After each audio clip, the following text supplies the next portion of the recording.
বাংলাদেশের নৃশংসভাবে দীপু দাসকে পিটিয়ে পরবর্তী সময় গাছে বেঁধে পুড়িয়ে হত্যার প্রতিবাদে সনাতনী হিন্দুদের ডাকে আজ বুধবার বিকেলে প্রতিবাদ মিছিল অনুষ্ঠিত হলো কালনায়। পাশাপাশি বাংলাদেশের অন্তর্বর্তী সরকারের প্রধান মোহাম্মদ ইউনূসের একটি কুশপুতুল বেঁধে তার গলায় জুতোর মালা ঝুলিয়ে প্রতিবাদ জানায় সনাতনী হিন্দুরা। দীপু দাসের নৃশংস হত্যায় দোষীদের উপযুক্ত শাস্তির দাবি তোলা হয় মিছিল থেকে। এদিন বুধবার আশ্রমপাড়া থেকে শুরু হওয়া এই মিছিলে আরএমসি মার্কেট হয়ে বেলতলায় গিয়ে শেষ হয়। কালনা থেকে রীতা ভট্টাচার্যের রিপোর্ট, ক্রাইম প্রেস বেঙ্গল। আজকে কিসের দাবিটা আপনাদের এই মিছিল? মূলত আমাদের দাবি, বাংলাদেশে আপনারা জানেন বিগত কয়েকদিন আগে যেভাবে দীপু দাস নামে একজন ব্যক্তিকে জ্যান্ত পুড়িয়ে মারা হয়েছে, তার অপরাধ একটাই ছিল, তিনি একজন সনাতনী সম্প্রদায়ের মানুষ, তিনি একজন হিন্দু লোক। সেই কারণে তাকে জ্যান্ত পুড়িয়ে মারা হয়েছে গাছে ঝুলিয়ে।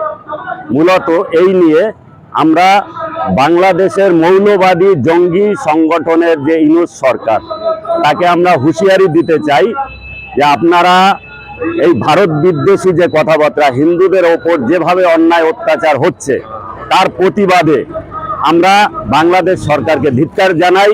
আপনারা যদি এতেও সংযত না হন, আগামী দিন এই বাংলার অর্থাৎ পশ্চিম বাংলার হিন্দু সম্প্রদায়ের লোক তারা বিরাট ধরনের একটা বিক্ষোভে লাভতে বাধ্য হবে। মিছিলটা মূলত হচ্ছে আমাদের আশ্রমপাড়া থেকে আরম্ভ করে আরএমসি মার্কেট হয়ে বেলতলায় গিয়ে মিছিলটি শেষ হবে। কত মানুষ আছে আজকে এই মিছিলে? আমাদের মোটামুটি টোটালে মিছিলে 7 থেকে 800 লোকের আমাদের পাড়াগতভাবে উদ্যোগে হচ্ছে। আমাদের মূলত এটা সমস্ত হিন্দু সম্প্রদায়, এখানে পলিটিক্যাল ইস্যু নয়। কি নাম আপনার? আমার নাম পলাশ। তোমার আমার সকলেরই একটাই পছন্দ, মাদার্স চয়েস। ঘরে সুগন্ধি ভাত, প্রতিদিনের রান্নায় নিখুঁত স্বাদ, চাই উন্নত মানের চাল। তাহলে আর দেরি কেন? আজই যোগাযোগ করুন ধনরাজ অ্যাগ্রো ইন্ডাস্ট্রিজ প্রাইভেট লিমিটেডে। আমরা আনি আপনার টেবিলে খাঁটি ও মানসম্মত চাল মাদার্স চয়েস নামে। একবার ব্যবহার করুন, আর ফিরে তাকাতে হবে না।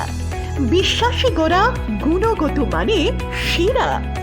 মাদার্স চয়েস, মা যেমন চান চাল তেমনই। যোগাযোগের জন্য এখনই কল করুন 8509752023 এই নম্বরে। মাদার্স চয়েস শুধুই সেরা নয়, সবার প্রথম পছন্দ।